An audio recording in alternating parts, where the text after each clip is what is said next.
పేతురు రాసిన మొదటి పత్రిక 3వ అధ్యాయం 10వ వచనం. పేతురు రాసిన మొదటి పత్రిక 3వ అధ్యాయం 10వ వచనం మనమందరం కలిసి చదువుకుందాం. మొదటి పేతురు 3:10. జీవమును ప్రేమించి మంచి దినములు చూడగోరువాడు చెడ్డదాని పలకకుండా తన నాలుకను కపటపు మాటలు చెప్పకుండా తన పెదవులను కాచుకొనవలెను. దాన్ని మైండ్లో పెట్టుకోండి, మైండ్లో ఉండని వాళ్ళు అండర్లైన్ చేసుకోండి. తర్వాత 2వ పేతురు 3:17 వచనం. పేతురు రాసిన 2వ పత్రిక 3వ అధ్యాయం 17వ వచనం అందరం కలిసి చదువుకుందాం. ప్రియులారా, మీరు ఈ సంగతులు ముందుగా తెలుసుకొని ఉన్నారు కనుక మీరు నీతి విరోధుల తప్పు బోధల వలన తొలగింపబడి నీవు కలిగిన స్థిర మనస్సును విడిచి పడిపోకుండా కాచుకొని ఉండుడి. తర్వాత దేవుని వాక్యం యూదావు పత్రిక, యూదావు రాసిన పత్రిక 20వ వచనము 21వ వచనం కలిసి ఉంది. ఈ కలిసి ఉన్న ఈ జంట వచనాలను మనం కలిసి చదువుకుందాం. యూదావు రాసిన పత్రిక 20వ వచనం 21వ వచనం. ప్రియులారా, మీరు విశ్వసించు అతి పరిశుద్ధమైన దాని మీద మిమ్మల్ని మీరు కట్టుకొనుచు పరిశుద్ధాత్మలో ప్రార్థన చేయించు నిత్య జీవార్థమైన మన ప్రభువైన యేసుక్రీస్తు వైఖరి కొరకు కనిపెట్టుచు దేవుని ప్రేమలో నిలుచున్నట్లు కాచుకొని ఉండుడి. చాలు. ఈ 3 విషయాల్లో మన జీవితాన్ని కాచుకోవాలి అని ప్రభు వాక్యం తెలియజేస్తుంది. మొదటిది, నాలుకను పెదవులను కాచుకొనవలెను. నెంబర్ 1, నాలుకను పెదవులను కాచుకొనవలెను. రెండోది, స్థిర మనస్సు విడిచి పడిపోకుండునట్లు, స్థిర మనస్సును విడిచి పడిపోకుండునట్లు కాచుకొనవలెను. మూడవది, దేవుని ప్రేమలో నిలుచున్నట్లు కాచుకొనవలెను. ఇవి మన జీవితానికి చాలా ప్రాముఖ్యమైనవి. ఏ విధంగా కాచుకోవాలో, ఈ కాచుకున్నట్లో కాచుకోకపోతే ఏం జరుగుద్దో లేఖనాన్ని బట్టి మనము ఈరోజు నేర్చుకుందాం. రండి. మొదటి విషయము, పేతురు రాసిన మొదటి పత్రిక 3వ అధ్యాయం 10వ వచనములో, జీవమును ప్రేమించి మంచి దినములు చూడగోరువాడు చెడ్డదాని పలకకుండా తన నాలుకను కపటపు మాటలు చెప్పకుండా తన పెదవులను కాచుకొనవలెను. గమనించినట్లయితే జీవమును నువ్వు ప్రేమించి మంచి దినాలు చూడాలి అని నువ్వు అనుకుంటే, నీ జీవితంలో మంచి దినాలు నువ్వు కావాలి అని కోరుకుంటే, మంచి దినాలు నీ జీవితంలో ఉండాలి అని ఆశపడితే నువ్వు చెయ్యాలి అని. ప్రతి ఒక్కరు కూడా మనం మంచి దినాలు కావాలని కోరుకుంటాం. మళ్ళీ కరోనా లాంటి దినాలు రావాలని నేనైతే కోరుకుంటలేను. ఇక చాలు ప్రభు, అది ఇక వద్దు నాయన అంటున్నాను. అందరూ అదే అంటున్నారు అనుకుంటా. ఎందుకంటే మంచి దినాలు చూడాలి అనుకుంటున్నాం. చెడ్డ దినాల కొరకు మనము ఎవరము కోరుకోము. అయితే నువ్వు మంచి దినాలు చూడగోరితే నీ జీవితంలో చేయవలసిన ప్రాముఖ్యమైనది ఏంటి అని అంటే, చెడ్డదాన్ని పలకకుండా తన నాలుకను, కపటపు మాటలు చెప్పకుండా పెదవులను కాచుకొనవలెను. కాచుకొనవలెను, కాచుకోవలను అన్న మాట మనకు అర్థం కావాలి అని అంటే 2 వాక్యాలు చదివితే కాచుకోవడం ఎట్లనో మనకు అర్థమైంది. రండి ఒకసారి ముందు కాచుకోవడం ఎలా కాచుకోవాలో దేవుడి వాక్యాన్ని బట్టి చూద్దాం. అపోస్తలుల కార్యం 12వ అధ్యాయం 6వ వచనం. అపోస్తలుల కార్యం 12వ అధ్యాయం 6వ వచనం. హేరోదు అతనిని వెలుపలికి తీసుకుని రావాలని ఉండగా ఆ రాత్రియే పేతురు 2 సంఖ్యలతో బంధింపబడి ఇద్దరు సైనికుల మధ్య నిద్రించుచుండెను. మరియు కావలి వారు తలుపు ఎదుట చెరసాల కాచుకొనుచుండిరి. ఎస్, గమనించండి. పేతురు చెరసాలలో ఉన్నాడు. 2 సైనికులు పేతురుకి ఇటువైపు అటువైపు ఉన్నారు. ఇంకా 14 మంది సైనికులు, మొత్తం 16 మంది సైనికుల మధ్య ఉన్నాడు పేతురు. ఇద్దరేమో ఆ లోపల చెరసాలలో ఉన్నారు, మిగతా 14 మంది ఏమో బయట ఉన్నారు. ఏం చేస్తున్నారు అక్కడ వాక్యం గమనించండి. మరియు కావలి వారు తలుపు ఎదుట చెరసాల కాచుకొనుచుండిరి. చెప్పండి, వాళ్ళు నిద్రపోయినారంటారా, మెలకువగా ఉన్నారా? మెలకువగా ఉన్నారు. చెరసాల కాచుకుంటున్నారు. నైట్ అంతా ఎక్కడి నుండి ఏ విధంగా ఏమైనా ఇబ్బంది జరుగుతుందా, లేకపోతే చెరసాలలో ఉన్న వ్యక్తి పారిపోతాడా అని వారు జాగ్రత్తగా కాచుకుంటున్నారు. చెరసాల కాచుకుంటున్నారు. చెరసాలను కాచేవారు కాచుకునేటట్లు నన్ను మనం కాచుకోవాలి. కాచుకున్నట్టంటే చెరసాలను కాచుకున్నట్లు. చూడండి, ఆ చెరసాలను కాచుకునేవారు జాగ్రత్తగా కాస్తే వాళ్ళకు క్షేమం, లేకపోతే వాళ్ళకు మరణం. అందును బట్టి జాగ్రత్తగా వారు చెరసాల కాచుకుంటున్నారు. ఇంకా కాచుకున్నట్టు మనకు అర్థం కావాలి అని అంటే మరొక మాట, లూకా సువార్త 2వ అధ్యాయము దేవుని వాక్యం. లూకా సువార్త 2వ అధ్యాయం 8వ వచనం. ఆ దేశంలో కొందరు గొర్రెల కాపరులు పొలములో ఉండి రాత్రి వేళ తమ మందను కాచుకొనుచుండగా. గమనించండి, చెరసాలను కాచుకొనుచున్నారు. రెండోది, ఇక్కడ గొర్రెల కాపరులు తమ మందను కాచుకొనుచున్నారు. ఎప్పుడు కాచుకొనుచున్నారు? రాత్రి వేళ. మెలకువగా ఉన్నారు వారు. రాత్రి వేళ కీడొస్తుందని మెలకువగా, గొర్రెలు ఎక్కడ చెదిరిపోతాయో, లేకపోతే ఎక్కడ తొడేలు వస్తుందో, నక్క వస్తుందో అని కనిపెట్టుకొని వారు గొర్రెల మందను కాచుకున్నారు. రాత్రి గొర్రెల మందను కాచుకున్నారు. వారు రాత్రి కాస్తున్నారు, వీరు రాత్రి కాస్తున్నారు. నిద్రపోయారనుకో గొర్రెలు వెళ్ళిపోతాయి, తప్పిపోతాయి. చెరసాల కాచే వ్యక్తులు నిద్రపోయారనుకో వారి జీవితంలో వారు ఏమైపోతారు? చెరసాలను కాయకపోతే వారి జీవితంలో వాళ్ళు నష్టపోతారు. జాగ్రత్తగా వినండి. ఒక రాజుగారికి ఒక భటుడు నమ్మకంగా రాజు గుమ్మం ముందు ఎప్పుడు రాత్రి పగళ్ళు కావలి కాస్తూ ఉంటాడట. ఈ కావలి కాసే ఈ భటుడు ఒకరోజు జరిగింది ఏంటి అని అంటే, రాజుగారు ఉదయకాలాన్ని లేచి బయటికి వెళ్ళిపోతుంటే రాజుగారికి నమస్కారం చేసి, మహారాజా మీకు శుభమగుడు గాక అని చెప్పి, రాజా రాత్రి నా కలలో నేను ఒక కలగన్నాను, రాత్రి నా కలలో మీరు చనిపోయారు, ఎందుకైనా మంచిది మీరు కొంచెం జాగ్రత్తగా ఉండండి అని చెప్పాడట. రాజా రాత్రి నా కలలో మీరు చనిపోయారు, ఎందుకైనా మంచిది కొంచెం మీరు జాగ్రత్తగా ఉండండి అని చెప్పాడట రాజుతో.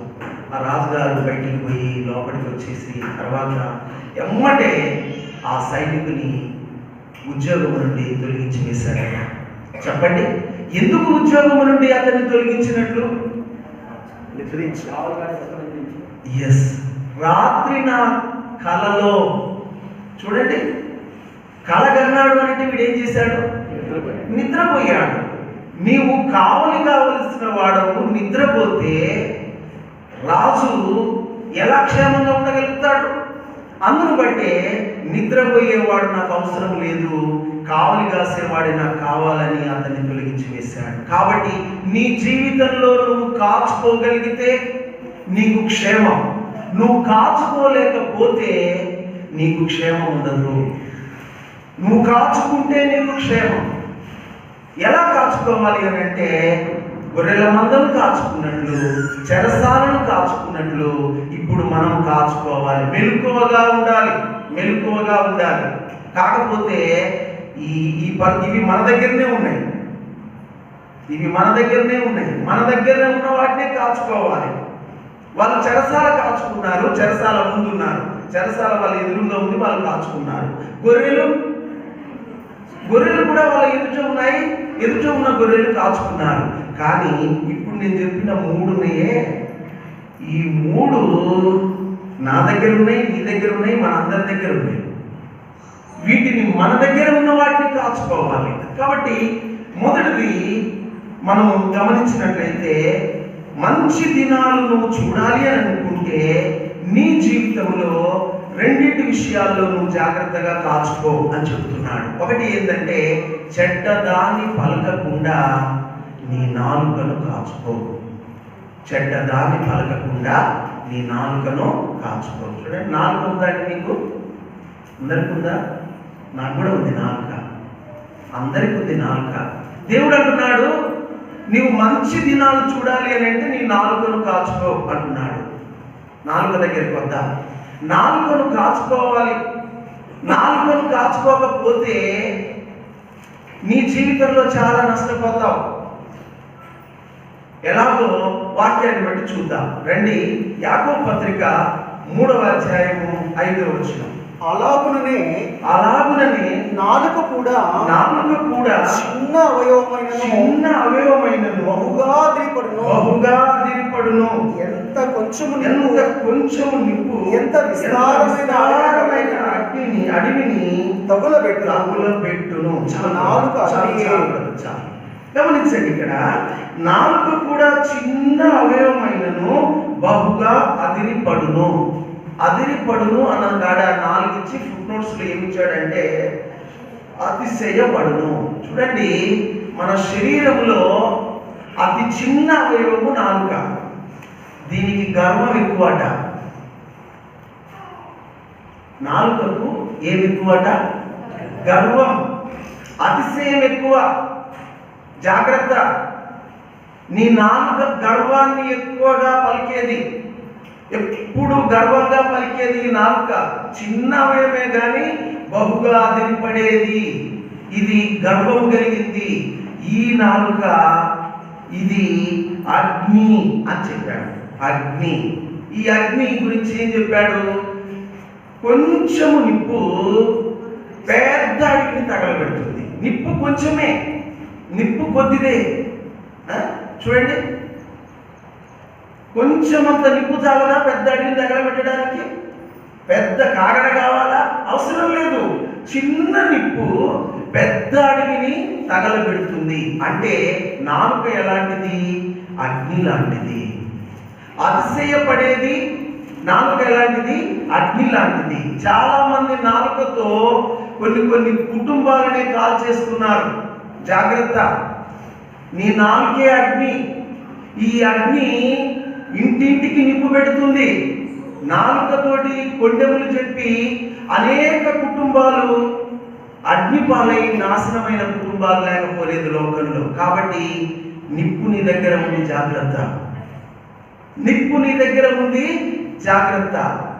ఏంటిదా నిప్పు? నాలుకే నిప్పు. ఇది బహుగా అదిరిపడేది.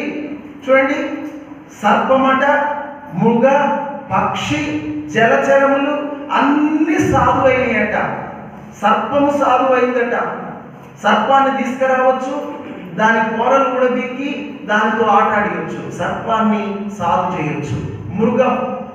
మృగరాజు, సింహాన్ని కూడా ఆ సర్కస్ కంపెనీ వాడు మరి ఆ కొరడా చూపించి దాన్ని కూడా లోపరుచుకున్నాడు. అంత పెద్ద సింహం గడగడ వణుక్కుంటా సర్కస్ మేనేజర్కు అది రోప్ మీద నడుస్తుంది.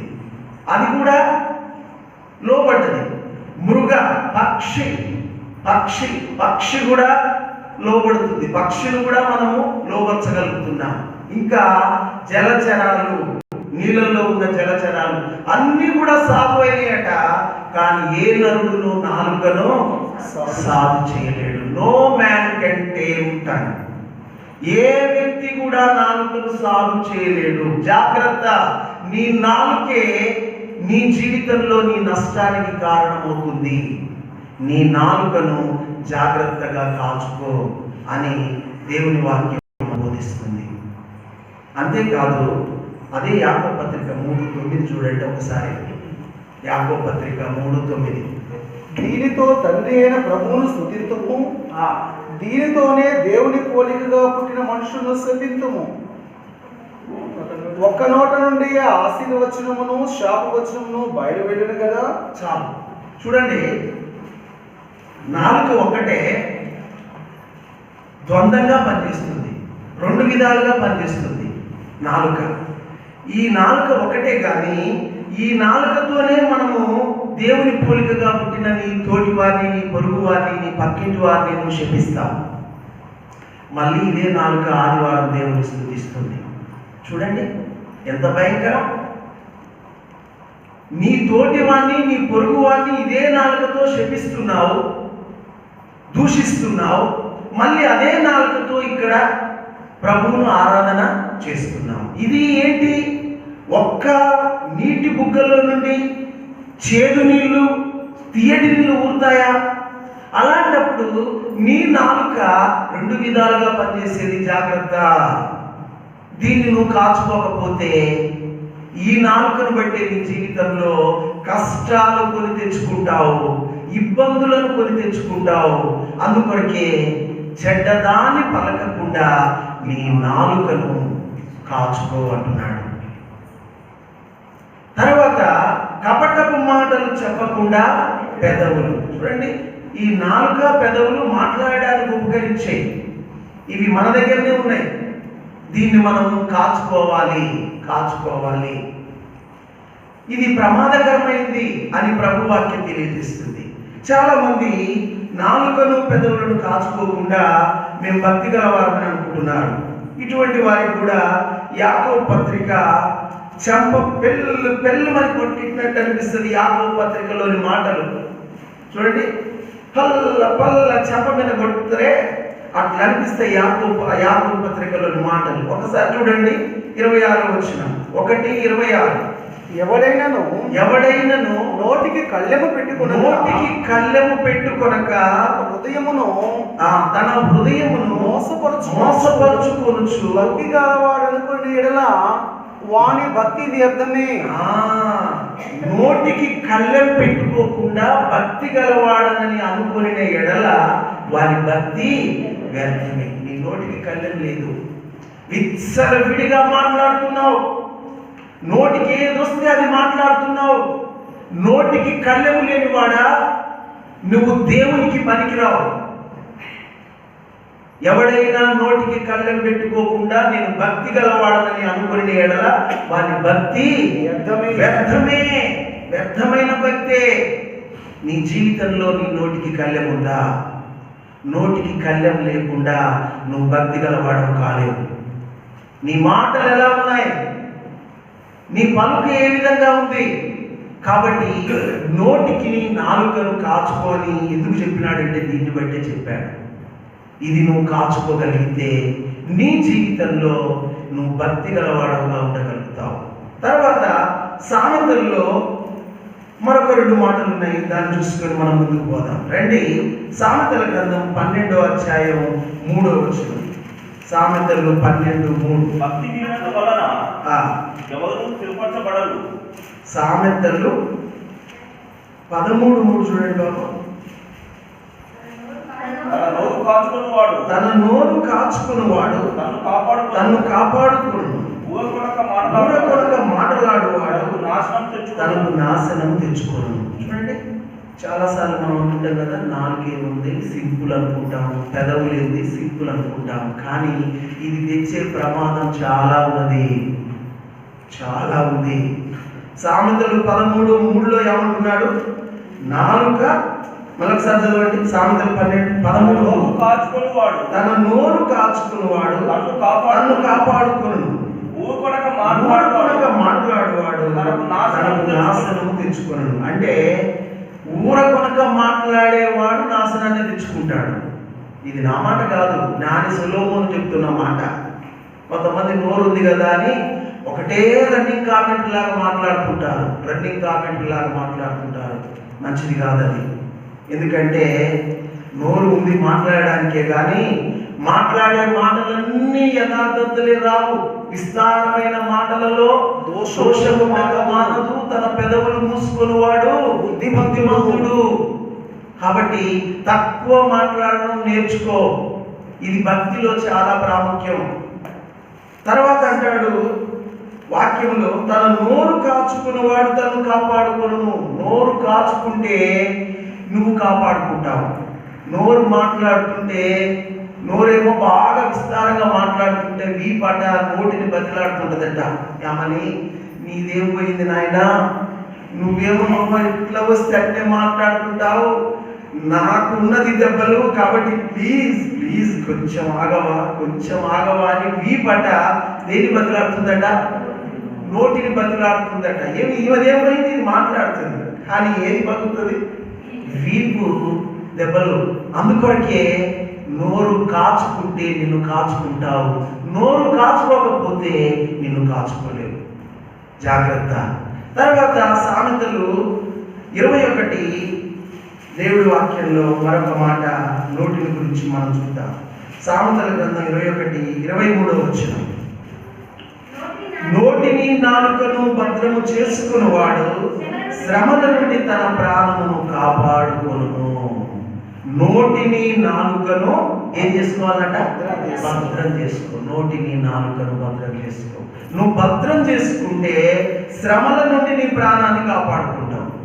లేకపోతే నీ నోటిని బట్టే నీకు శ్రమలు వస్తాయి. నీ నోటిని బట్టే నీవు మరి ఆ కీడును, ప్రాణానికి కీడును నువ్వు తెచ్చుకున్నవాడు అవుతావు. అందును బట్టి జాగ్రత్త. నోటిని నాలుకను కాచుకును.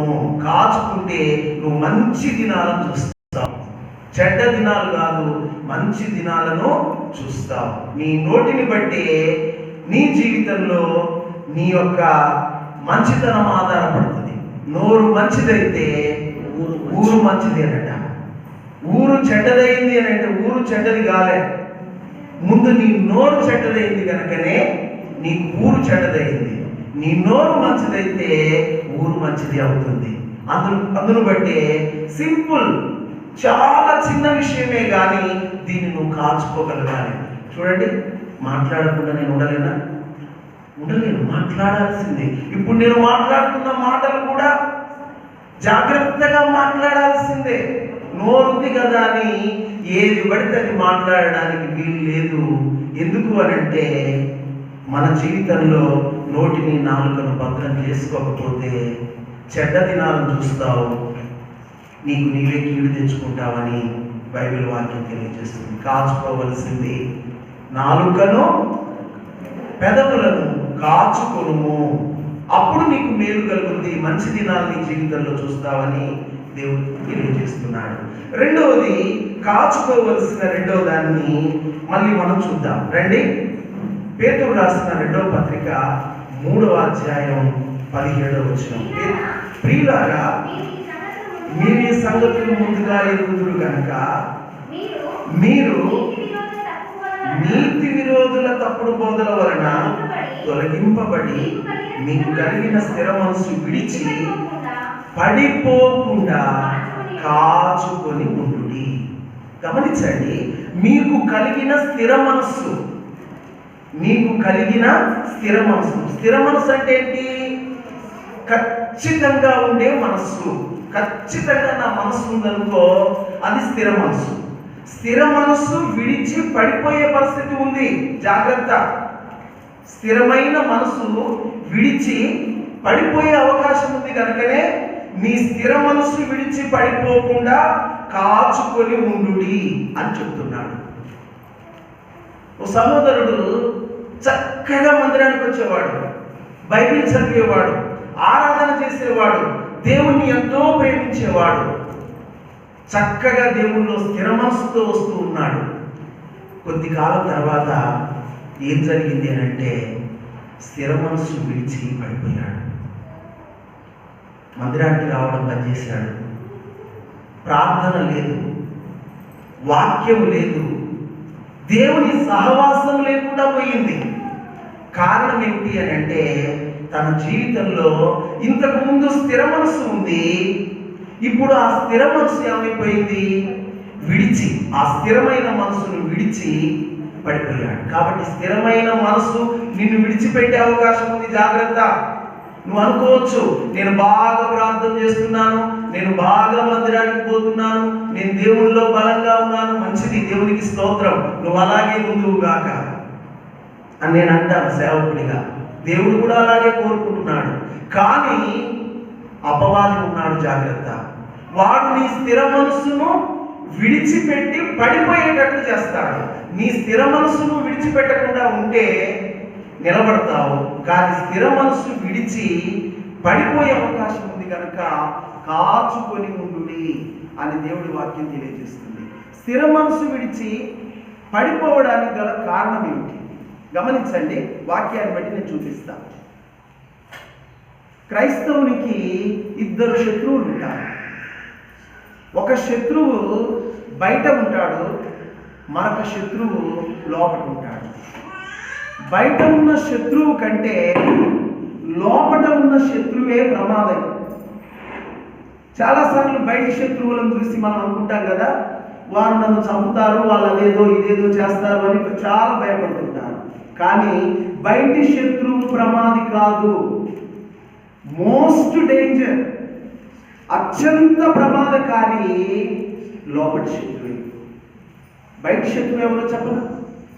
బయటి శత్రువు ఎవరంటే యేసు క్రీస్తునందు క్రైస్తవ విరోధులు. వారు బయట శత్రువులు.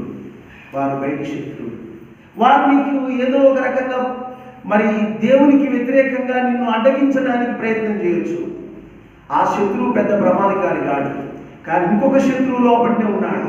ఈ శత్రువు ఎవరంటే క్రైస్తవుని వేషంలోనే ఉంటాడు, దేవుని బిడ్డల వేషంలోనే ఉంటాడు, దేవుని ప్రజల మధ్యనే ఉంటాడు, ప్రజలను చెడగొడతాడు.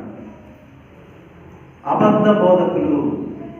కాబట్టి అక్కడ వాక్యం ఉంది, మీకు కలిగిన స్థిర మనసు విడిచి పడిపోకుండా కాచుకొని ఉండుడి అని చెప్పడానికంటే ముందు ఏం చెప్పాడు? ప్రియులారా, మీరు ఈ సంగతులు ముందుగా తెలుసుకొని ఉన్నారు కనుక మీరు నీతి విరోధుల తప్పు బోధల వలన తొలగింపబడి. నీతి విరోధుల తప్పు బోధల వలన తొలగింపబడి. కాబట్టి నీతి విరోధుల తప్పు బోధలు ఉన్నాయి. ఆ తప్పు బోధలను తొలగించుకోవాలి. ఈ తప్పు బోధలు ఏంటి అంటే, మన మార్గంలో పోతుంటే ముళ్ళకంప, నీ మార్గంలో ముళ్ళకంప వచ్చింది, ఏం చేస్తావు? కన్నుంటే తొలగించుకుంటావు, అంతేగా. కన్నులుంటే అది ముళ్ళకంపను తొలగించుకుంటావు. కన్ను లేకపోతే దాని మీద కాలేస్తావు, కంప మీద కాలేస్తావు. తర్వాత ఇక పర్యవసానం తెలిసింది. అందుకొరకే నీవు కాచుకో. ముళ్ళ కంప లాంటి నీతి విరోధులు నీ జీవితంలో నీకు ఎదురవుతారు. వారు నిన్ను సత్యం నుండి పక్కకు తొలగిస్తారు. స్థిర మనసులో ఉన్న నిన్ను, ప్రభువును ప్రేమిస్తూ స్థిరంగా ఉన్న నిన్ను ఆ స్థిర మనసు విడిచి పడిపోయేటట్లు చేస్తారు. నీతి విరోధులు, తప్పుడు బోధకులు, వీరి గురించి జాగ్రత్తగా ఉండు అని ప్రభు బోధిస్తున్నాడు. ఎవరు వీరు? ఎలా ఉంటారు? వీరి లక్షణాలు ఏంటియో ప్రభు వాక్యాన్ని బట్టి మనం చూద్దాం. రండి, మొట్టమొదట మన ప్రభు స్వయంగా చెప్పిన మాట మత్తయి సువార్త 7:15. మత్తయి సువార్త 7:15. మత్తయి సువార్త అలాగుననే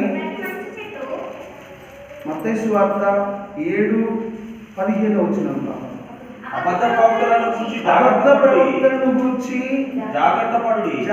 పడుడి. వారు గొర్రెల చర్మం వేసుకొని మీ యొద్దకు వత్తులు, కానీ లోపల క్రూరమైన తొడేళ్ళు. వారి ఫలముల వలన మీరు వారిని తెలుసుకొందురు. చాలు. గమనించండి మాట. అబద్ధ ప్రవక్తలను గురించి జాగ్రత్త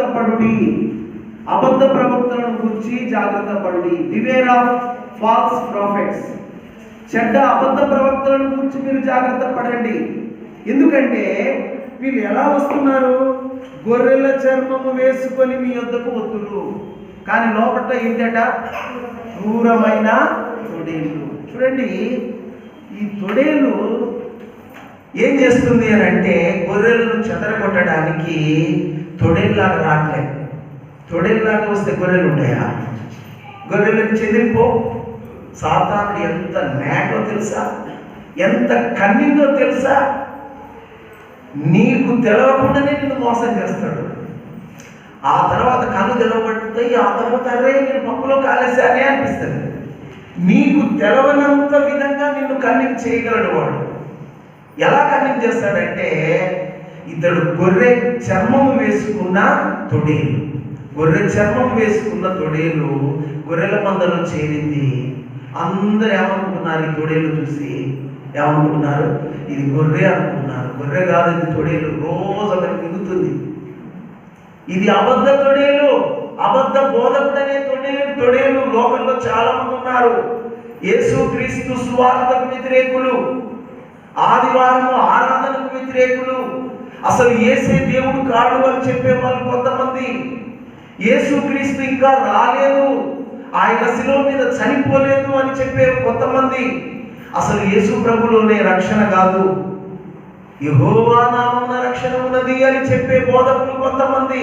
అబ్బబ్బబ్బబ్బ, కొద్ది మంది కాదు, తొడేళ్ళు చాలా ఉన్నాయి. కాకపోతే వేషం మాత్రం గొర్రెలాగానే వస్తుంది. చక్కగా నిన్ను గమనించి నీ దగ్గరికి వస్తుంది. గమనించి నీ దగ్గరికి వచ్చి నిన్ను వలలో వేసుకోవడానికి ప్రయత్నం చేస్తుంది. కాబట్టి అబద్ధ బోధకులు వీరు క్రూరమైన తొడేళ్ళ లాంటి వారు. వీరిని గురించి జాగ్రత్త పడాలి. మరి మీరు ఎలా తెలుస్తారండి? ఎలా తెలుస్తారు? వారి ఫలముల వలన మీరు వారిని తెలుసుకుందురు. కాబట్టి అబద్ధ బోధకులు వారి జీవితాల్లో వారి ఫలములు అంటే వారి జీవితం. వారి ఫలములు అంటే ఏంటిది? వారి జీవితం. వారి జీవితం ద్వారా వాళ్ళు తెలపబడతారు. A tree is known by its fruit. ఆ పండు ద్వారా చెట్టు తెలవబడుతుంది. మీరు వారి క్రియల ద్వారా తెలుసుకుంటారు. వారి క్రియలు చూస్తే దేవుడికి తగినట్లుగా ఉండవు. వాళ్ళ మాటలు వేరుగానే ఉంటాయి, వాళ్ళ ప్రవర్తన వేరుగానే ఉంటాయి, వాళ్ళ యొక్క జీవన విధానంలో వాళ్ళు చాలా లోపాయుక్తంగా బతుకుతుంటారు. వారి క్రియలను చూడండి. వారి క్రియలు వాళ్ళని పట్టిస్తాయి. కాబట్టి ఈ అబద్ధ బోధకుల వలన మనం తొలగించబడాలి. ఒకవేళ అబద్ధ బోధకుల వలన తొలగించబడకపోతే ఏమైంది? స్థిర మనస్సు విడిచి పడిపోయే అవకాశం ఉంది. అందుకొరకే స్థిర మనస్సు విడిచి పడిపోకుండా కాచుకో. ఇది దేవుడి వాక్యం మనకు చెప్తున్న సత్యం. అబద్ధ బోధకులు. మరొకసారి చూడండి దేవుడి వాక్యం. పేతురు రాసిన రెండవ పత్రిక 2వ అధ్యాయం 1వ వచనం. మరియు అబద్ధ ప్రవక్తలు ప్రజలలో ఉండేది. అటువలనే మీలోను అబద్ధ బోధకులుందురు. వీరు తమ్మును కొనిన ప్రభువును కూడా విసర్జించుచు తమకు తామే శీఘ్రముగా నాశనము కలగజేసుకుని నాశనకరముగు భిన్నాభిప్రాయములను రహస్యముగా బోధించుదురు. మరియు అనేకులు వారి పోకిరి చేష్టలను అనుసరించి నడుతురు. వీరిని బట్టి సత్య మార్గము దూషించబడును. గమనించండి, అబద్ధ ప్రవక్తలు ఆ దినాల్లో ఉన్నారు, ఈ దినాల్లో కూడా ఉన్నారు. తెల్ల బట్టలు వేసుకొని వచ్చినంత మాత్రాన, బ్యాగ్ సంకకు తగిలించుకొని వచ్చినంత మాత్రాన నువ్వు సేవకుడు అనుకోవడానికి వీలు లేదు. వాళ్ళ క్రియలను గమనించండి. వాళ్ళ జీవన విధానం ఏంటో తెలుసుకోండి. కాబట్టి ఇక్కడ వీరు తాము కొనిన ప్రభువును కూడా విసర్జించుచు తమకు తామే నాశనం కలుగజేసుకునేవారు. అంతేకాదు, నాశనకరముకు భిన్నాభిప్రాయములను రహస్యంగా బోధిస్తారట. నాశనకరముకు భిన్నాభిప్రాయములను రహస్యంగా బోధిస్తారు. మీకు ప్రార్థన చేస్తాము, మీ ప్రార్థన అవసరతలు చెప్పండి, మీ కొరకు మేము ప్రార్థన చేస్తే చాలు మీ రోగాలు నయమైపోతాయి, మీ ఇంట్లో ఉన్న సమస్యలు తొలగిపోతాయి, మీరు ఏ ప్రాబ్లం ఉన్నారో ఆ ప్రాబ్లం తొలగిపోద్ది. మీరు ఉన్న స్థలంలోనే మాకు మీ యొక్క విషయమైన వివరాలు తెలియపరచండి, కానుక మాత్రం కంపల్సరీగా ఇవ్వండి. కానుక మాత్రం తప్పకుండా పంపించండి. ఈ సెల్ నెంబర్కు పంపించండి. నువ్వు మందిరానికి పో, నీ చెడు మార్గాన్ని విడిచిపెట్టు, నీ జీవితంలో నువ్వు దేవుని యందు విశ్వాసం నుంచి క్రమపడు. ఇవన్నీ వాడు చెప్పడు. ఇవన్నీ వానికి అవసరం లేదు. వానికి అవసరం ఉంది ఏంటంటే నిన్ను బుట్టలో వేసుకోవడమే వానికి అవసరం. అందుకొరకే ఈ అబద్ధ బోధకులు కల్పనా కథలు చెప్పుచు మీ వలన లాభం సంపాదించుకుంటారు. వారి పోకిరి చేష్టలను అనుసరించి అనేకులు నడుతురు. వీరిని బట్టి సత్య మార్గం దూషించబడును. ఏం బోధకులయ్యారు ఈ బోధకులు? ఏం బోధకులు ఈ బోధకులు అని ఈ బోధకులను బట్టి సత్య మార్గం దూషించబడుతుంది. అందరూ అలాంటి బోధకులే లేరు. ఇందాక సముద్రుడు చెప్పాడు, గోల్డ్ ఉంది, రోల్డ్ ఉంది. కనపడ్డదల్లా గోల్డ్ కాదు. ఒకవేళ రోల్డ్ ఏమో కొంచెం జాగ్రత్తగా పరిశీలించు. అందుకొరకు ఒక సంఘానికి పోయడానికి కానీ, ఒక సేవకుని ఎంచుకోవడానికి కానీ ఊరికే ఎంచుకోకూడదు. గమనించాలి జీవితాన్ని, పరిశీలించాలి జీవితాన్ని. ఇది గుడ్ అనుకుంటే దాన్ని ఎంచుకో, ఇది నాకు సరిగ్గా లేదనుకుంటే దాని నుండి తొలగిపో. అంతేగాని రోడ్డు చూసి గోల్డ్ అనుకుంటే తర్వాత నువ్వు మోసపోతావు. అబద్ధ బోధకులు రోడ్డు, నిజ బోధకులు గోల్డ్. కాబట్టి అబద్ధ బోధకుల వలన మీరు సత్యము నుండి తొలగిపోతుంది, స్థిర మనసు విడిచి పడిపోతారు. జాగ్రత్త. మేము మీ ఇంటికి వస్తాం, ప్రార్థన చేస్తాం, మీ ఇంట్లోనే కూడిక పెడతాం, మాతో మీరు కలిసి అనుసరించండి, మీకు మేలు కలుగుద్ది అని చెప్తారు. కాబట్టి ఇలాంటి విధానంలో నడిచే వ్యక్తుల ద్వారా నీ మనసు, స్థిర మనసు విడిచి పడిపోయే అవకాశం ఉంటుంది. జాగ్రత్త. కాబట్టి ఇలాంటి వారిని బట్టి స్థిర మనసు విడిచి పడిపోతాం. తర్వాత ఈ బోధకుని పిల్లలు కూడా ఉంటారు కొంతమంది. చూడండి, తల్లి ఉంటుంది, తల్లికి ఏముంటుంది? పిల్లలు ఉంటాయా ఉండవా? కోడి ఉంది, కోడికి పిల్లలు ఉంటాయా ఉండవా? తప్పు బోధకులు ఉంటారు, తప్పు విధానంలో నడిచే ప్రజలు కూడా ఉంటారు. వీళ్ళ నుండి కూడా తొలగిపోవాలంట. ఒక్కసారి చూడండి, 2వ తెస్సలోనికైలకు రాసిన పత్రిక, తెస్సలోనికైలకు రాసిన పత్రిక 3వ అధ్యాయము 6వ వచనం గమనించండి. సహోదరులారా, మా వలన వినిన బోధన ప్రకారము గాక అక్రమముగా నడుచుకును ప్రతి సహోదరుని ఎదుట నుండి తొలగిపోవలనని మన ప్రభు అయిన యేసుక్రీస్తు పేరట మీకు ఆజ్ఞాపించుచున్నాము. ఈ మాట మీకు అర్థమగు గాక జాగ్రత్తగా వినండి. సహోదరులారా, మా వలన పొందిన బోధన ప్రకారం కాక, మా వలన మీరు ఏ బోధ విన్నారో ఆ బోధ ప్రకారము గాక అక్రమముగా నడుచుకొని ప్రతి సహోదరుని యొద్ద నుండి తొలగిపోండి. అక్రమంగా నడుచుకునే సహోదరులు ఉన్నారు, సహోదరులు ఉన్నారు. మీరు ఎక్కడున్నారు? సంఘంలోనే ఉన్నారు. ఆ అబద్ధ బోధకులేమో అవి తల్లి తండ్రులు లాంటి వాళ్ళు. ఈ దేవుని వాక్యానికి విరోధంగా నడిచే వీళ్ళు ఎవరంటే వాళ్ళ పిల్లలు. వీళ్ళు ఆటోమేటిక్గా తయారైపోతారు. చూడండి, గోధుమలు ప్రభు విత్తాడు, గురుగులను ప్రభు విత్తలే. గురుగులు వాటంతటవే వచ్చాయి. కాబట్టి సంఘంలో కూడా కొంతమంది ఎలాంటి వారు ఉంటారంటే, మీరు పొందిన బోధన ప్రకారము గాక అక్రమముగా నడుచుకొని ప్రతి సహోదరుని యొద్ద నుండి తొలగిపోవలెను. మీరు పొందిన బోధన ఏది? వాక్య పారంపర్యం, దేవుడు చెప్పిన బోధను అనుసరించకుండా అక్రమంగా నడుచుకునేవారు. జాగ్రత్తగా వినండి. ఒక స్థలంలో, పేరు చెప్పాల్సిన పని లేదు, స్థలంలో మరి ఆ సహోదరులు ముఖ్యంగా వీళ్ళే ఎక్కువ మాట్లాడుకుంటారు. పురుషుల కంటే ఎక్కువ మాట్లాడుకునే వాళ్ళు ఎవరు చెప్పండి? స్త్రీలే. పురుషుల కంటే ఎక్కువ ఎక్కువ మాట్లాడేవారు స్త్రీలే. పురుషులు కూడా మాట్లాడుకుంటారు కానీ కొంచెం పురుషులు తక్కువ, స్త్రీలు ఎక్కువ మాట్లాడుకుంటారు. కాబట్టి ఒక సహోదరి దర్శన భాగం తీసుకుని మందిరంలోకి వచ్చిందట. పక్కన కూర్చున్న సహోదరి దగ్గరికి వచ్చిందట.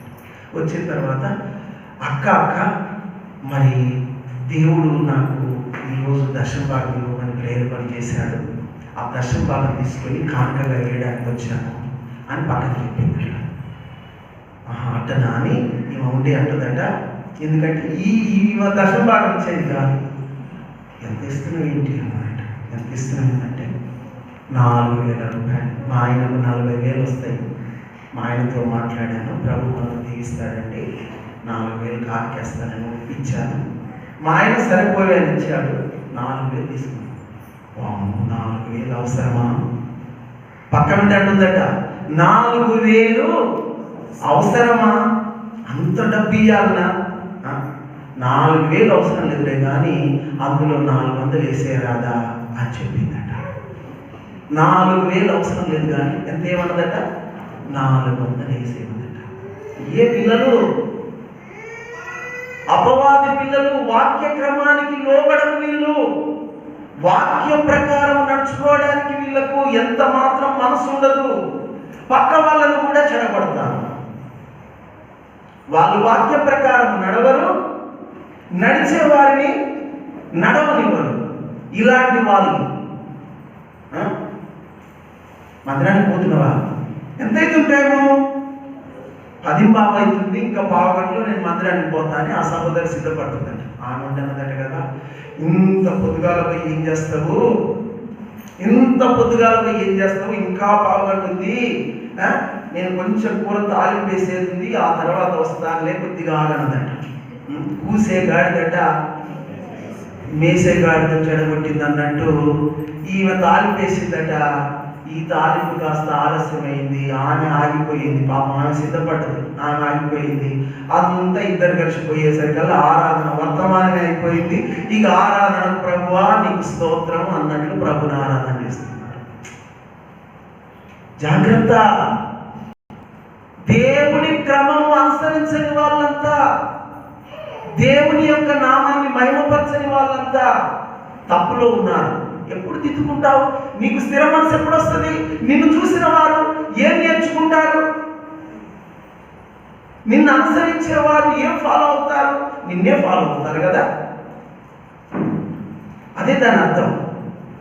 సహోదరులారా, మా వలన పొందిన బోధన ప్రకారము గాక అక్రమముగా నడుచుకొని ప్రతి సహోదరుని యొద్ద నుండి ఏం చేయమన్నాడు?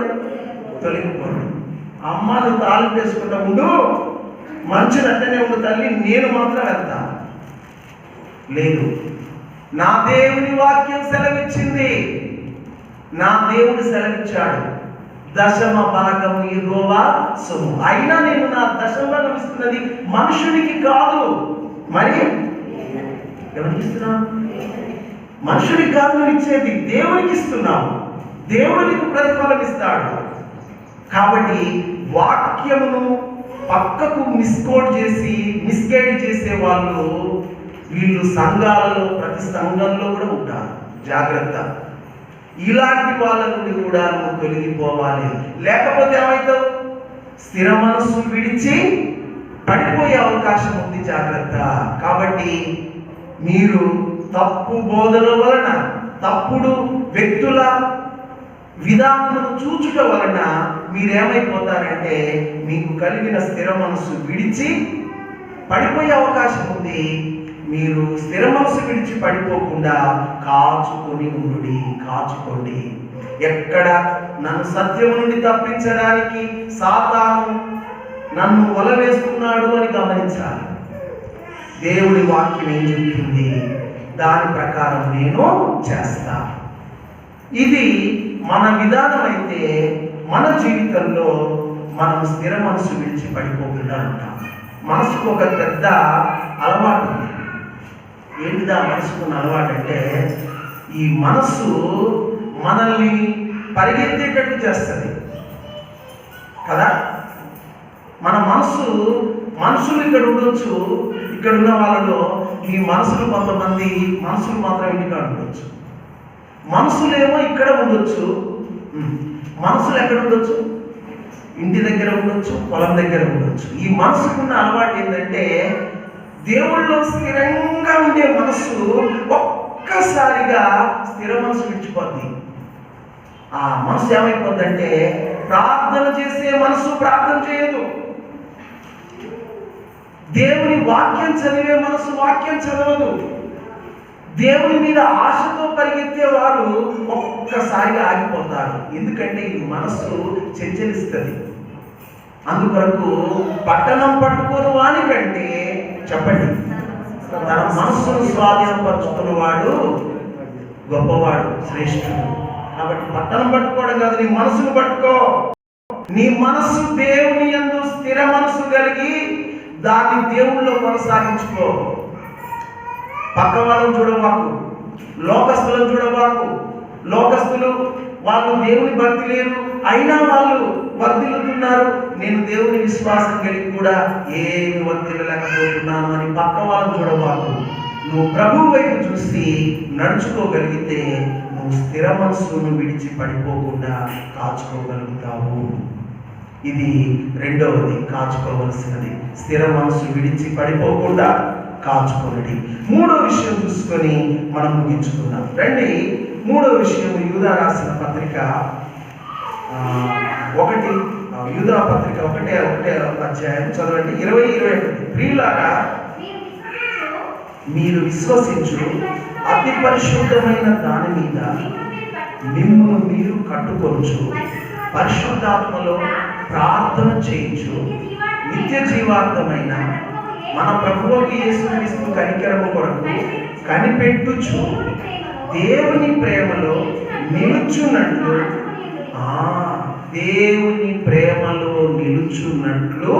కాచుకొని ఉండుడి. దేవుని ప్రేమలో నువ్వు నిలబడ్డావా, పడిపోయినావా? దేవుని ప్రేమలో నువ్వు నిలబడ్డావా, పడిపోయావా? దేవుని ప్రేమలో నిలుచున్నట్లు కాచుకోకపోతే పడిపోతావు. కాచుకోకపోతే పడిపోతావు. నిలబడ్డవాడు ఏమనుకోవాలంట? నిలబడ్డవాడు పడిపోతనేమో అని జాగ్రత్తగా చూసుకోవాలంట. నిలబడ్డవాడు పడిపోతనేమో అని జాగ్రత్తగా చూసుకోవాలంట. నువ్వు జాగ్రత్త చేసుకోకపోతే పడిపోయే అవకాశం ఉంది. దేవుని ప్రేమలో నిలుచున్నట్లు కాచుకో. కాబట్టి దేవుని ప్రేమలో మనం నిలవాలి. దేవుని ప్రేమ ఉందా నీకు? బైబిల్ చదువుతున్నావా? ప్రార్థన చేస్తున్నావా? దేవుని మందిర సావాసమును వెంబడిస్తున్నావా? దేవుని కార్యాలలో పాల్గొనవుతున్నావా? ఇది నీ ప్రేమను తెలియజేస్తుంది. ఒకవేళ ప్రేమ ఉంటే ఆ ప్రేమ పెరిగిందా, తరిగిందా? ఎఫెసు సంఘంతో దేవుడు ఒక మాట అంటాడు. ఏమంటాడు? నేను నీ మీద తప్పొకటి మోపాల్సింది. నీ మీద నేను తప్పొకటి మోపాల్సింది. ఏంటో తెలుసా? మొదట నీకుండిన ప్రేమను విడిచిపెట్టింది. ఇంతకుముందు బాగా ప్రార్థన చేసేది. ఇంతకుముందు దేవుని సన్నిధిలో దేవుని కొరకు బ్రతకాలి అన్న తాపత్రయంతో బతికితివి. ఇప్పుడు ఏమైంది నీకు? మందిరం అంటే ఆశ లేదు, ప్రార్థన లేదు, వాక్యం లేదు, ఏదో పోదాంలే చూద్దాంలే అన్నట్లయిపోయింది. కారణం ఏంటి? దేవుని ప్రేమలో నిల్చున్నట్లు నువ్వు కాచుకోలేదు. దేవుని ప్రేమలో నిల్చున్నట్లు కాచుకోవాలి అని అంటే అక్కడ పైన 3 పనులు చెప్పాడు. దేవుని ప్రేమలో నిల్చున్నట్లు కాచుకొని ఉండుడి. కాచుకొని ఉండాలి అని అంటే 3 పనులు చేయాలి. అది 20లో ఉన్నది చూడండి. మొదటి మాట, మీ ప్రియులారా, మీరు విశ్వసించు అతి పరిశుద్ధమైన దాని మీద మిమ్మును మీరు కట్టుకొనొచ్చు. మీరు విశ్వసిస్తున్నారే, విశ్వసించుచున్న అతి పరిశుద్ధమైన దాని మీద మిమ్మును మీరు కట్టుకోండి. దేవుడు పరిశుద్ధతనే కోరుకుంటాడు కానీ అపవిత్రతను ఎన్నడూ కోరడు. దేవుడు ఎప్పుడు పరిశుద్ధత విషయంలో రాజీ పడడు.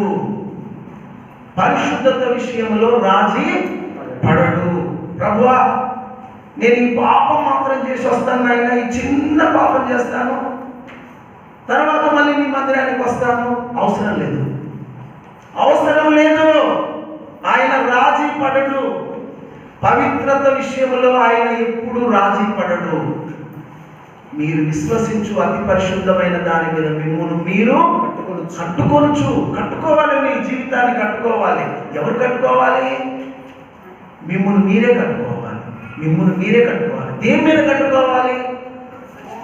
వాక్యం చూడండి, అతి పరిశుద్ధమైన దాని మీద కట్టుకోవాలి. ఇది మనకు అర్థం కావాలి అంటే చాలా పెద్ద బోధ ఉంది, కానీ ప్రభు నాకు ఒకే ఒక భక్తుని చూపించాడు. ఈ భక్తుని చూపించు సరిపోద్ది అన్నాడు. రండి ఒకసారి దానియేలు 1వ అధ్యాయం, దానియేలు గ్రంథం 1వ అధ్యాయం 5వ వచనం చదవండి. మరియు రాజు తాను భుజించు ఆహారంలో నుండి తాను పానం చేయు ద్రాక్షరసము నుండి అనుదిన భాగము వారికి నియమించి 3 సంవత్సరములు వారిని పోషించి పిమ్మట వారిని నిలవబెట్టినట్లు ఆజ్ఞాపించాను. ఇప్పుడు 8వ వచనం చదువుతాలి. రాజు భుజించు భోజనమును పానము చేయు ద్రాక్షారసమును పుచ్చుకొని తను అపవిత్రపరచుకొనకూడదని దానియేలు ఉద్దేశించి తాను అపవిత్రుడు కాకుండున్నట్లు వాటిని పుచ్చుకొనకుండా నపుంసకుల అధిపతిని వేడుకొనగా. చూడండి, అసలు ఆడ ఆప్షన్ లేదు. పుచ్చుకోవాల్సిందే, రాజు ఇచ్చింది. ఆప్షన్ లేని కాడ ఆప్షన్ కొరకు వాళ్ళు చూశారు. ఇప్పుడు కొంతమంది పాపం చేయడానికి ఆప్షన్ చూస్తున్నారు,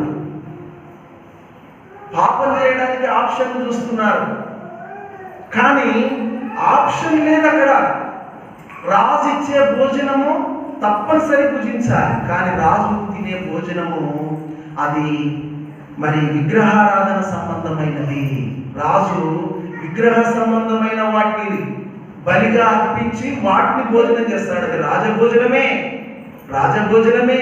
కానీ ఏమయ్య దానియేలు, రాజభోజనము ఎవరికి దొరకని భోజనం నీకు దొరుకుతుంటే మంచిగా తినరాదా అంటే ఆయన అంటున్నాడు, అది రాజభోజనము కానీ బంగారు భోజనమే కానీ అది నాకు అవసరం లేదు. ఎందుకంటే దాన్ని నేను ముట్టి అపవిత్రులు అవ్వడం నాకు ఇష్టం లేదు అని తన స్నేహితులను మోటివేట్ చేశాడు. మొత్తం 4 వాళ్ళు, యూదా వాళ్ళు. ఈ 4 కలిసి ఏం చేసినారంటే రాజు భుజించు భోజనము తీసుకొని అపవిత్రులు కావడం ఇష్టం లేక దాని నుండి పక్కకు తొలగడానికి ప్రార్థించి నపుంసకుల అధిపతితో మాట్లాడి ఆ ఆహారాన్ని తీసేశారు. ఆ యొక్క భోజనాన్ని పక్కకు పెట్టారు. ఏం భోజనం చేసినారు? శాకాహార భోజనం చేసినారు. ఈరోజు మీ ఇంట్లో దానియేలు భోజనమా లేకపోతే రాజభోజనమా? చాలా మంది ఆదివారము సాధ్యమైనంత వరకు రాజభోజనాలే కలిగి ఉంటారు, కానీ అనుకుంటారు కదా రాజభోజనం తింటే. రాజభోజనం అంటే ఏంటి? సొలొమోను కూడా రాజు కదండి. సొలొమోను బల్ల మీద ఎన్ని వస్తాయో తెలుసా? ఇప్పుడు నేను ఆ లేఖనాలను చూపిస్తే ఇంకా మీరు నన్ను సహించలేదు. నెమళ్ళు, అడవి జంతువులు, ఇంకా ఎద్దులు, క్రొవ్వినవి, పొట్టేళ్ళు, ఎన్ని వస్తాయి సొలొమోను బల్ల, భోజన బల్ల. కాబట్టి అది రాజభోజనం. శాకాహారము ఇది కేవలం ఆకుకూరల భోజనం, కూరగాయల భోజనం. చాలా మంది ఏమనుకుంటున్నారంటే మేము ప్రోటీన్ కలిగిన బలం, ప్రోటీన్ తీసుకోవాలి, ప్రోటీన్ తీసుకుంటే మాకు బలం వస్తుంది అని అంటారు. నేనంటాను, దేవుడు ఆశీర్వదించిన ఆహారం తీసుకుంటే నీకు ఆరోగ్యం వస్తుంది, అందులో నీకు బలం వస్తుంది. దేవుడు ఆశీర్వదించిన ఆహారము, ఆయన నీ ఆహారమును నీ పానమును దీవించును. దేవుడు దీవించాలి. కూరగాయల భోజనమైన ఆయన దీవిస్తే అదే నీకు మంచి బలమైంది. ఒకవేళ మాంసాహారంలోనే మంచి ఆరోగ్యం ఉంటే, మాంసాహారంలోనే ముఖము కలకలలుంటే, మరి మాంసాహారం తిన్న వ్యక్తుల ముఖాల కంటే శాకాహారం తిన్న వ్యక్తుల ముఖాలు కలకలలాంటి అంటే దాని అర్థం ఏంటిది? దేవుడు నీకు ఇచ్చిన ఆహారమును ప్రార్థించి భుజించు, అదే నీకు ఆశీర్వాదము, అదే నీ ముఖానికి బలము, నీ ఒంట్లో ప్రోటీన్, నీ ఒంట్లో అన్ని కావాల్సిన శక్తి కలిగించే ఆహారం. కాబట్టి అపవిత్రమైన ఆహారం వద్దన్నారు. ఆఖరికి వాళ్ళు పుచ్చుకోలే. ఆ విధంగా వాళ్ళు ఏం చేసినారు? అపవిత్రమైన దాన్ని పవిత్రమైన దాని మీద మిమ్మల్ని మీరు కట్టుకోండి. వాక్యం చెబుతున్న దాన్ని బట్టి నడుచుకో.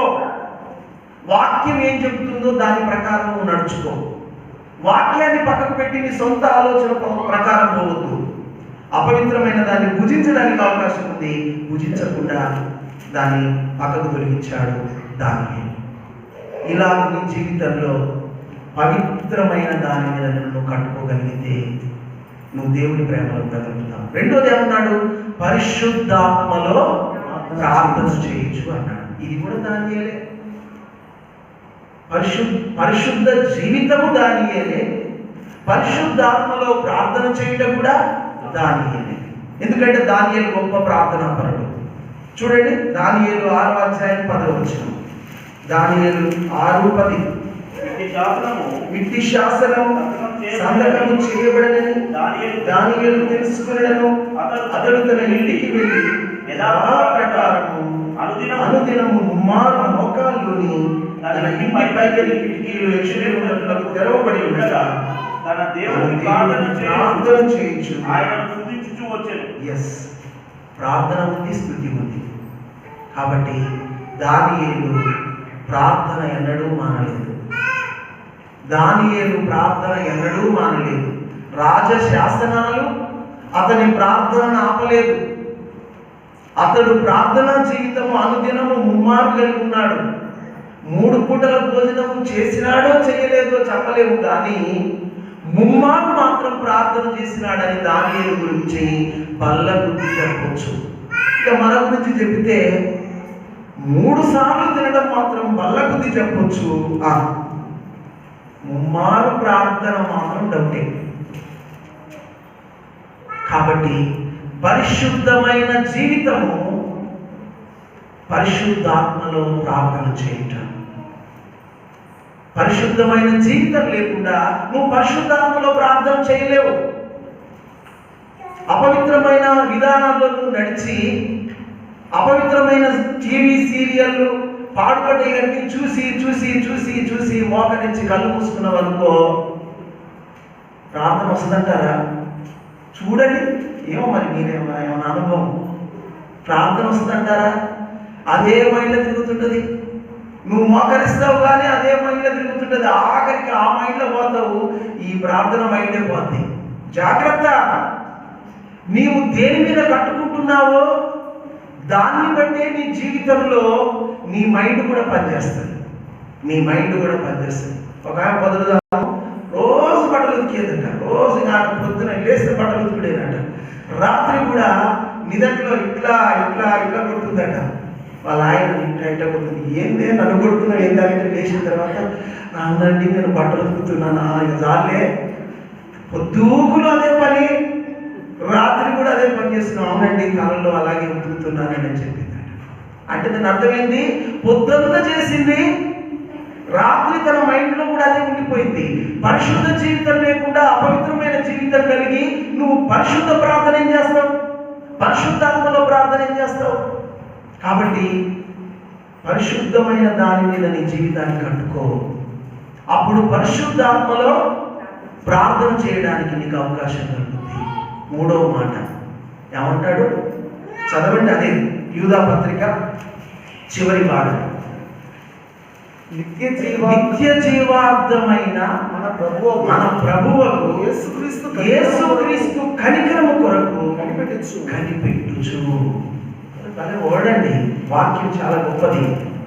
మొదట్లో ఏమంటాడు? మిమ్మును మీరు కట్టుకొనొచ్చు. రెండో వాక్యంలో ఏమంటాడు? పరిశుద్ధాత్మలో ప్రార్థన చేయుచు. మూడో మాట ఏమంటాడు? నిత్య జీవార్థమైన యేసుక్రీస్తు కనికరము కొరకు కనిపెట్టచ్చు. వచ్చారా లైన్? కాబట్టి ఎంత చక్కని సీక్వెన్స్ దైవవాక్యం. నిత్య జీవార్థమైన యేసుక్రీస్తు కనికరం కొరకు కనిపెట్టుచు. చూడండి, దానియేలు పవిత్ర జీవితం ఉంది, పరిశుద్ధాత్మలో ప్రార్థన ఉంది. ఇంకొకటి ఏంటంటే కనికరం కొరకు కనిపెట్టుకుంటుండట. చాలాసార్లు మనం అనుకుంటాం కదా, ప్రభువా ఆదివారం నేను చాలా భక్తిలో గడిపాను, ఇక చాలే నాయన, ఈ భక్తి నా నీతి ఉంది కదా, నా నీతిని బట్టి నాకు సహాయం చేయను ఆయన, ఈ దినం గుడికి పోయి వచ్చాను కనుక నాకు సహాయం చేయను ఆయన అన్నట్లు మన స్వనీతిని ఆధారం చేసుకొని ప్రార్థన చేస్తాం. తప్పు తప్పు. దేవుడి కనికరమును ఆధారం చేసుకో. ఆఫ్ కోర్స్ నువ్వు పవిత్రంగానే జీవించవచ్చు, పరిశుద్ధాత్మలోనే ప్రార్థన చేయొచ్చు. అంత మాత్రాన నీ జీవితంలో దాన్ని బట్టి నీకు ఫలం వస్తుంది అనుకోవద్దు. దేన్ని బట్టి అంటే ఆయన కనికరం కొరకు కనిపెట్టచ్చు. చూడండి ఒకసారి దానియేలు దీనికి గొప్ప మాదిరి. 9:18 నీ గొప్ప కనికరమును బట్టి మేము నిన్ను ప్రార్థించుచున్నాము గాని మా స్వనీతి కార్యములను బట్టి నీ సన్నిధిని నిలవబడి ప్రార్థించుట లేదు. Full stop. ఆగండి. కాబట్టి అక్కడ అంటున్నాడు, దానియేలు లాంటి భక్తుడు, పరిశుద్ధంగా తన జీవితాన్ని కట్టుకున్నవాడు, పరిశుద్ధాత్మలో ప్రార్థన చేసిన వాడు దానియేలు అంటున్నాడు, అయ్యా నా నీతి కాదయ్యా, నా నీతిని బట్టి కాదయ్యా, నీ గొప్ప కనికరాన్ని బట్టి మాకు సహాయం చేయి. ఆయన కనికరం కొరకడు. నీ నీతిని బట్టి ఎప్పుడు మేలు కలుగుతుందనుకో బాబు. నీతిగా నడుచుకుంటూ, నీతిగా ప్రార్థిస్తూ, తిరిగి నీ నీతిని బట్టి కాదు. కానీ దానియేలు అంటున్నాడు, నీ గొప్ప కనికరమును బట్టియే నిన్ను ప్రార్థించుచున్నాం, మా స్వనీతి కార్యమును బట్టి కాదు. ఇలాగున మనము ఆయన కనికరము కొరకు వేడుకుంటూ ఉంటే అప్పుడు ఆయన ప్రేమలో నిలుచున్నట్లు మనల్ని మనము కాచుకోగలుగుతాం. కాబట్టి మనం కాచుకుందాం. మొదటిది నోటిని నాలుకను కాచుకుంటా. 2 స్థిర మనస్సు విడిచి పడిపోకుండా కాచుకుంటా. 3 దేవుని ప్రేమలో నిలుచున్నట్లు కాచుకుంటా. ఈ విషయాల్లో ప్రభు మనకు సహాయం చేయగాక ప్రార్థన చేస్తున్నాం. ఒకసారి ప్రభు సన్నిధిలో మనల్ని మనం పరీక్షించుకుందాం. అందరూ